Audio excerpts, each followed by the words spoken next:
지금 제가 저 앞쪽에서 우회전을 할 텐데, 여기서도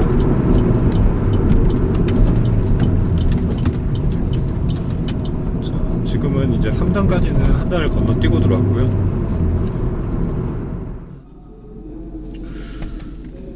네, 안녕하세요. 레인메이커입니다. 자, 오늘 영상에서는 일단 제가 푸캠을 좀 다른 위치에다가 달아봤고요. 이제 그 전에 말씀을 드렸었던 뭐 브레이킹의 강도라든지 뭐 수동 변속기에서 이제 출발할 때 클러치를 뭐 어느 정도 섬세하게 조작을 하는지에 대한 부분들이, 그러니까 기존 푸캠 위치에서 이제 촬영을 했을 때는 이제 그게 시각적으로 잘 표현이 안 돼서 이제 계속 고민을 하고 있었어요. 근데 이제 일단 지금도 물론 처음 촬영이니까 이게 생각처럼 잘 안 나올 수 있지만, 한번 각도를 지금 이제 왼쪽 발 있는 위치로 옮겨서 옆에서 이제 보는 쪽으로 한번 찍어봤거든요. 그래서 이제 테스트 촬영을 한번 해볼 예정이고, 자, 이 촬영을 하면서 이제 간단하게 그냥 프리뷰 형식으로 히렌토에 대한 부분들에 대해서 그냥 편하게 제가 한번 언급하는 그런 영상으로 한번 촬영을 해보고자 합니다. 자, 일단 나가면서 제가 필요한 부분에 말씀을 드리면서 또 얘기를 한번 이어나가 볼게요.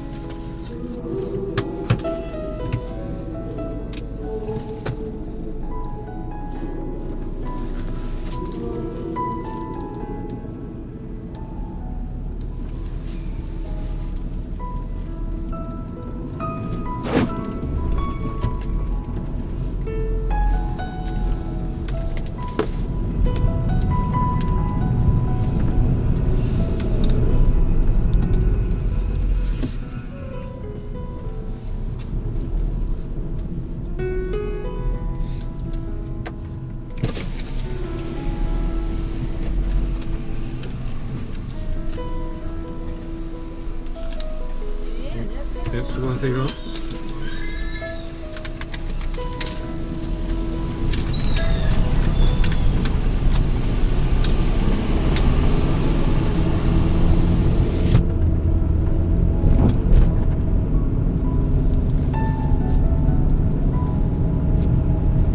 자, 지난번 제가 히렌토 영상을 촬영을 했을 때 히렌토의 뭐 첫 번째 단계라고 제목을 제가 지었었던 거예요. 기억이 잘은 안 나는데, 일단 브레이킹의 중요성에 대해서 좀 언급을 많이 드렸었습니다.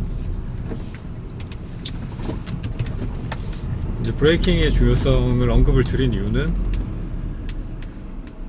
히렌토를 우리가 이제 서킷 주행이 아닌 이제 일상 주행에서 연습을 하거나 사용을 하게 될 때는 서킷에서 이렇게 풀 브레이킹을 하는 상황처럼 그렇게 브레이크가 들어가는 게 아니라, 일상 주행에서는 브레이크가 보통 좀 부드럽거나 가볍게 들어가는 경우가 대부분이죠. 그래서 그런 상황에서 이 레브 매칭을 위해서 뒤꿈치를 들어서 악셀 페달을 이렇게 쳐주는 그 과정에서 브레이크가 생각보다 좀 강하게 눌릴 수가 있거든요. 그래서 그런 부분에서 차가 갑자기 울컥 이렇게 된다든지 이런 부분들이 생길 수밖에 없어서, 그래서 이제 브레이크에 대한 그런 부분들 섬세하게 뒤꿈치를 든 상태에서 컨트롤 할 수 있는 연습을 한번 해보시면 좋을 것 같다라는 말씀을 드렸었고요.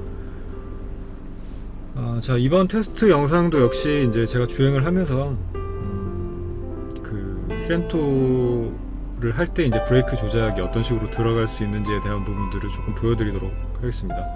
자, 일단 우리가 일상 주행을 하게 되면 뭐 급하게 가속을 해야 되거나 이런 경우가 아니라면 대부분 아마 3000rpm 미만 정도에서 주로 주행을 하시게 될 거예요.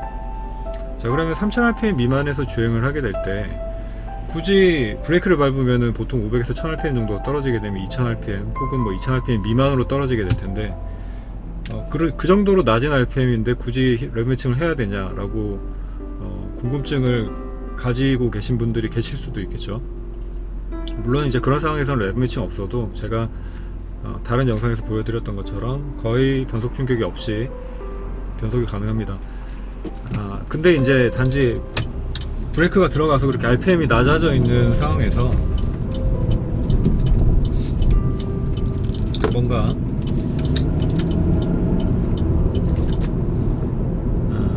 좀 빠른 추월이 다시 필요한 상황이 생길 수가 있어요. 그러니까 브레이크를 밟아가지고 속력이 떨어지고 RPM이 떨어진 그 상황에서 다시 이제 악셀을 밟아서 가속을 시키고 싶을 때, 그때 이제 그 수동 변속기 같은 경우에는 RPM이 이미 많이 낮아져 있는 상태이기 때문에 그 가속 페달을 밟는 것만큼 차가 이렇게 가속이 되질 않는다라는 게 이제 이 수동 변속기의 좀 나름의 어려움이라고도 볼 수 있을 것 같은데요.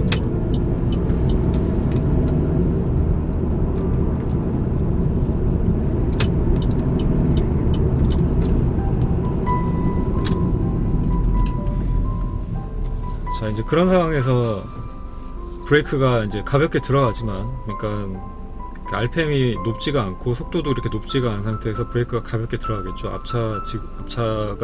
앞차랑 거리가 가까워지게 되거나 뭐 이런 상황들에 의해서 감속을 해야 될 때 브레이크가 들어가게 되는데, 브레이크가 들어갔다가도 다시 이제 가속을 해야 되는 상황인데, 그때 이미 RPM을 좀 낮게 사용을 하고 있는 상황이면, 아까 말씀드렸던 뭐 2000rpm 미만 정도를 사용을 하고 있는 상황이면 브레이크에서 발을 떼고 악셀 페달을 밟는다 그래도 그 상황에서는 바로 가속이 되지가 않죠. 그럼 그렇다고 이제 그때 가속이 안 된다라고 느껴서 다시 클러치 밟고 기어를 낮춰주고 악셀을 밟고, 이 과정 사이에서 이미 내가 가속을 해야 되는 타이밍을 놓칠 수밖에 없어요. 시간이 걸리기 때문에. 그래서 브레이크를 밟고 그런 추가적인 가속이 필요한 상황에서는 낮은 RPM을 사용하고 있다고 하더라도 기어를 낮춰주는 과정에서 힐앤톨을 사용을 해서 RPM을 조금 띄워주고, 그렇게 되면은 브레이크에서 발을 떼고 바로 가속이 필요한 그런 상황에 있어서도 마치 비유를 굳이 해보자면 뭐 듀얼 클러치의 수동 모드를 사용하는 것처럼, 듀얼 클러치 같은 경우에는 이 레그매싱이라는 것들이 자동으로 이루어지게 되죠. 그래서 그런 것처럼 RPM이 떠 있는 상태이기 때문에 내가 가속을 해야 되겠다라고 생각을 한다면 그 상황에서 바로 자연스럽게 가속을 할 수가 있습니다.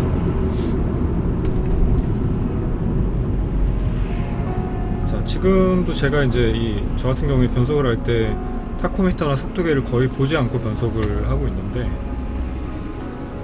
지금 같은 경우에는 이제 엔진 브레이크를 좀 걸면서 차가 좀 부드럽게 멈출 수 있게 하기 위해서, 그러니까 사실 풋브레이크만 가지고 감속을 얼마든지 할 수 있고, 또 지금 같은 상황은 이제 정차를 어차피 할 상황이기 때문에 풋브레이크를 밟고 속도를 계속 줄여 나가다가 RPM이 뭐 한 1500 미만으로 떨어진다 라고 생각이 들면 기어를 아까 5단 기어가 들어가 있었나요? 5단에서 한 3단 정도까지 좀 낮춰줬다가, 그 다음에 이제 속도가 한 30 미만으로 떨어지면 기어를 중립으로 빼주고 클러치를 밟은 상태에서 그렇게 정지를 할 수도 있지만, 저 같은 경우에는 좀 여유가 있는 상황이다 라고 하면 대부분 거의 습관적으로 힐앤톨을 사용을 합니다.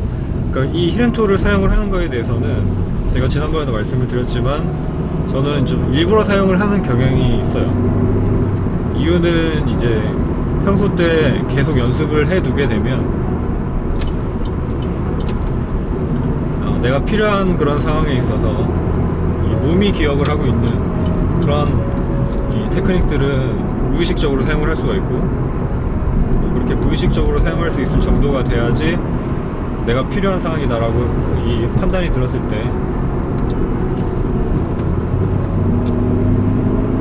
지금 같은 경우에도 이제 차가 들어와가지고 제가 속도를 줄이다가 다시 이제 차로 변경을 했죠. 그래서 다시 치고 나가야 되는 상황에서, 만약에 앞서서 설명드린 것처럼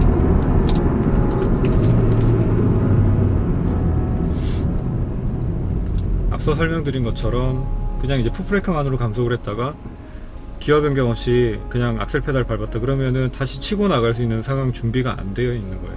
그러니까 제가 생각하기에는 이제 일상적인 주행에서 활용법에 따라서도 얼마든지 이 힐앤톨하는 테크닉을 수동 변속기에서는 되게 실용적이고 합리적으로 저는 사용을 할 수 있다라고 생각을 하고 있습니다. 그래서 방금 같은 상황이라든지 아니면은 브레이크를 밟으면서 정차하기 전에 순차적으로 기어를 내리게 될 때 이 레그 매칭을 더해주면서 좀 강한 엔진 브레이크를 같이 걸어주는 거죠. 풋브레이크랑 같이 엔진 브레이크를 좀 더 강하게 걸어주는 거죠. 그럼 예를 들면 5단에서 2000rpm으로 뭐 한 60km 정도를 주행을 하고 있는 상황이다. 그러면은 거기서 풋브레이크만으로 감속을 하는 것보다는 이제 기어를 좀 저단기어로 내려주게 되면 rpm이 이렇게 좀 높게 솟고 그 상태에서 악셀 페달을 밟고 있는 상황이 아니다. 그러면은 그 빨리 돌고 있는 엔진에 상대해서 그만큼의 어떤 부하가 다시 엔진 브레이크로 작동을 하기 때문에, 그러니까 RPM이 높은 상황인데 가속을 하고 있지 않다. 그러면은 보통 RPM이 높으면은 우리가 가속력이 더 많이 나오고 있는 상황이죠. 그렇기 때문에 저단으로 보통 가속을 하게 되는데, 그 가속력이 나오는 상황을 반대로 생각을 하시면 돼요. 그러니까 RPM이 높은 상황인데 내가 가속을 하는 상황이 아니다 라고 하면 그만큼 강한 엔진 브레이크가 걸린다라고 생각을 하시면 됩니다. 자, 그렇기 때문에 이제 이 랩매칭, 힐앤또 이런 것들을 통해서 엔진 브레이크를 강하게 걸고 있는 이런 상황까지를 풋브레이크에 더해주게 되면은 좀 더 제동을 뭐랄까 좀 기분 좋게 제동을 할 수 있다고 해야 될까요? 좀 그런 느낌의 제동을 할 수가 있습니다.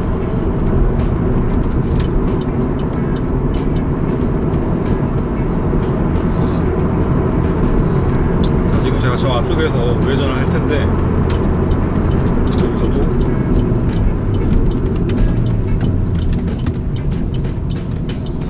지금은 이제 3단까지는 한 단을 건너뛰고 들어왔고요. 그 다음에 이제 3단에서 2단까지는 이제 또 힐앤또로 이렇게 속도를 줄이면서 코너에 감속을 해서 이제 들어왔고, 코너에 들어와서 빠져나갈 때는 이제 물론 이제 차의 최대 토크를 발휘할 수 있는 RPM까지 올려놓은 상태는 아니지만, 그러니까 일상적으로 RPM이 2000 미만으로 떨어져서 가속력이 많이 떨어져 있는 상태에서 천천히 가속을 하는 게 아니고, 물론 그게 잘못됐다라고 얘기를 하고 싶은 게 아니고요. 대부분 그렇게 이제 주행을 하시고 또 그런 부분이 좀 안전하게 주행을 하는 하나의 방법이겠지만, 이제 빠른 탈출이 필요한 상황도 물론 있을 수가 있겠죠. 이제 그런 상황에 있어서 이제 이런 것들이 연습이 좀 돼 있는 상태다 그러면은 이 수동만의 어떤 운전 재미에 대한 그런 부분들을 좀 더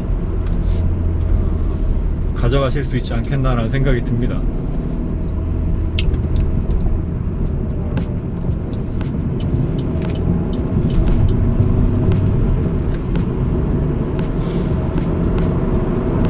자, 이런 부분들은 이제 힘이 없는 차에서 특히 유용을 하고요. 보통 이제 요즘에는 대부분 다 터보 엔진이 장착된 차들이 많이 나오죠. 이제 다운사이징 터보라 그래가지고 배기량을 낮추면서 일상주행에서 좀 더 이제 운전을 하기 편하게 이렇게 만들어 놓는 그런 이제 세팅들, 낮은 RPM 영역대에서도 토크가 잘 나오는 이런 이제 터보 엔진들이 많이 사용이 되는 편인데, 지금 제 차 같은 경우에는 이제 자연흡기 엔진이고, 자연흡기 엔진은 이제 엔진의 반응 특성이 RPM을 높일수록 마력이 나오고 토크도 나오기 때문에, 지금 제 차 같은 경우에는 정확한 RPM 대역은 제가 지금 기억이 잘 안 나는 상태이긴 한데,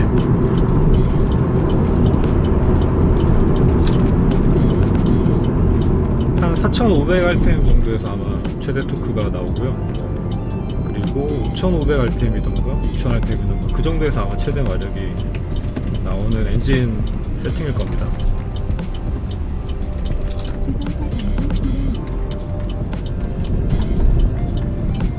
자, 그러니까 거의 이제 사실 레드존 직전까지를 올려야지 이 힘이 나온다라고 보시면 되겠죠. 그렇기 때문에 RPM을 좀 사용을 어느 정도 해줘야 차가 이제 경쾌하게 움직일 수가 있고, 그렇기 때문에 이런 RPM을 유지해주기 위한 행위들이 아무래도 조금 더 중요해질 수밖에 없는 거죠. 그러니까 엔진이 그렇게 힘이 충분한 정도의 그런 엔진이 아니기 때문에.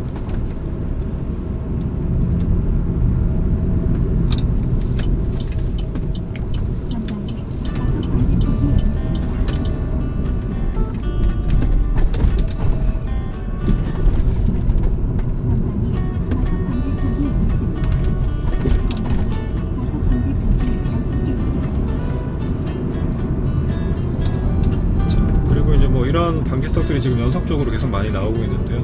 이런 경우에도 지금 정도면은 뭐 사실 브레이크만 가볍게 밟는 정도로 사실 방지턱들이나 이런 부분들을 다 넘어갈 수 있긴 해요. 그러니까 일상적인 상황에서는. 근데 이제 뭐 예를 들면은 좀 빠르게 방지턱에 있는 걸 인지를 못하고 좀 빠르게 오고 있다가 급격하게 감속을 하고 그 상황에서 다시 가속을 빠르게 해야 된다, 뭐 이제 이런 경우들이 만약에 생긴다면, 그럴 때는 이제 브레이크만 밟고 떼고 이런 걸로 이제 충분한 정도의 부드러운 주행이 불가능한 경우가 있을 수도 있죠. 그런 부분들은 제가 얼마 전에 촬영했었던 약간 반 정도는 재미로 촬영을 했었던 그 가속방지턱 공략 영상을 한번 참고를 해보시면 좋을 것 같고요. 자, 오늘 영상은 테스트 영상으로 지금 촬영을 하고 있는데,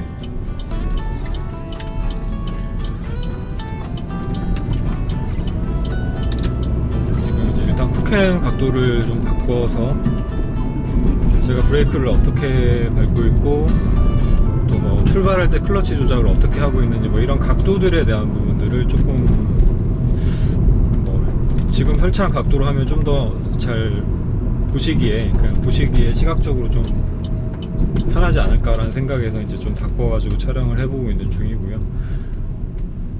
자, 일단 뭐 제가 그 카메라 설치하면서 이제 구도나 이런 부분들을 우선 한번 보긴 했지만, 이게 이제 또 편집 과정에서 PC에 옮겨서 보게 되면 또 원하는 만큼의 각도가 잘 나올지 어떨지는 또 다시 한번 확인을 해봐야 될 것 같긴 하지만, 이게 제가 생각하는 것처럼 좀 각도 표현이 그래도 어느 정도는 이전에 비해서는, 그러니까 이전은 너무 좀 평면적으로 나왔잖아요. 그러니까 그 발등 위치 부분에 카메라를 달아놓다 보니까, 그러니까 뭐 딱 이렇게 페달 3개가 다 보이고 그런 부분은 좋았지만, 페달을 어느 정도 밟고 또 뭐 브레이크 페달을 어떻게 유지를 하고 있는지 뭐 이런 부분들에 대한 것들은 잘 표현이 안 되다 보니까 그런 부분들에 대한 게 항상 아쉬웠었는데, 그러니까 이번 바뀌어진 이 카메라 구도로 인해서 조금 더 시각적으로 이런 부분들이 잘 표현이 되면은 좋을 것 같고요.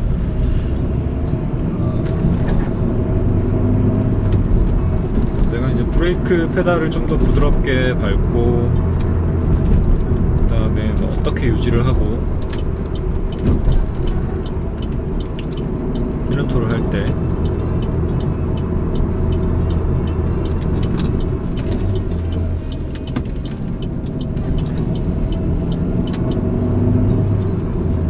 이런 부분들이 지금 이제 바뀌어진 이 페달 각도로 인해서 조금 더 시각적으로 보시기 좋으시면 좋을 것 같습니다. 나름의 이제 새로운 시도죠. 2019년도에 사실 여기에 대한 고민은 제가 뭐 처음 한 건 아니었고 계속 하고 있었는데, 이게 공간이 아무래도 좀 협소한 그 소형차다 보니까 페달 쪽 여기 카메라를 설치할 만한 이런 공간적 여유가 그렇게 많지가 않아요. 그래서 이제 계속 고민을 하고, 사실은 제가 진짜 원하던 부분은 이제 악셀 페달 쪽, 그러니까 오른쪽 발 부분에다가 이제 카메라를 달고 싶었거든요. 그렇게 하면은 이제 클러치랑 브레이크가 조금 더 잘 보일 것 같아서 달고 싶었는데, 오른쪽에는 어떻게 해도 이게 공간이 좀 나오기가 힘들 것 같아서 지금 플랜 B로 왼쪽 편에 이렇게 카메라를 달았습니다. 자, 지금 뭐 제가 설명드린 부분, 설명이라고 하기보다는 그냥 제가 이제 어떤 관점에서 이제 일상주행에서 힐앤토를 사용을 하고 있는지 뭐 이런 거에 대해서 그냥 수박 겉핥기식으로 한번 말씀을 드려봤고요. 뭐 궁금하신 점 있으시거나 하시면 뭐 언제든지 또 편하게 댓글로 질문 남겨주시고 그러시면은 제가 또 그런 질문들을 참고를 해서 컨텐츠를 한번 제작을 해보겠습니다. 자, 2019년도도 이제 벌써 오늘이 1월 8일이니까 거의 한 열흘 정도가 지났는데, 새해 복 많이 받으시고요. 그리고 항상 안전히 운전을 우리가 하는 데 있어서 가장 중요한 부분이라는 걸 항상 잊으시면 안 될 것 같습니다. 제가 이제 뭐 힐앤토 이런 그 테크닉들이나 뭐 레브 매칭, 브레이크 여러 가지 어떻게 보면은 레이싱 테크닉에 기반한 그런 말씀들을 드리고 있지만, 이게 이제 일반 도로에서 레이싱을 하라고 제가 말씀을 드리는 건 아니고, 그러니까 어떤 위급한 상황이 왔을 때 빠르고 적절하게 대처할 수 있는 법들을 미리 익혀두시라라는 측면에서 말씀을 드린다라는 사실 항상 기억을 해 주셨으면 좋겠고요. 이제 제 진짜 의도는 그거니까요. 자, 그리고 이제 거기에 플러스 재미도 누릴 수 있는 그런 즐거운 운전 생활이 되셨으면 좋겠습니다. 자, 이번 영상은 자, 이렇게 한번 마무리를 해볼게요.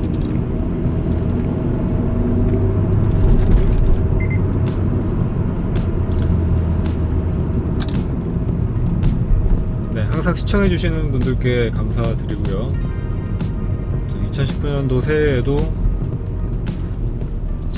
재밌는 뭐 이런, 재미라고 하는 게 적절한 표현일지 모르겠지만 흥미롭거나 아니면은 일단 제가 즐거울 수 있는, 제가 즐겁게 할 수 있는 것들을 해야 아무래도 보시는 분들도 같이 즐겁지 않을까라는 생각이 들어서 저도 보시는 분들도 즐거울 수 있는 컨텐츠 제작을 위해서 계속 한번 좋은 아이디어를 짜내 보겠습니다. 그리고 이제 더불어 제가 레이싱 라이브라고 해서 이제 레이싱 게임 생방송을 일단 계획은 주 1회 정도씩을 이제 정기적으로 진행을 할 계획에 있는데요.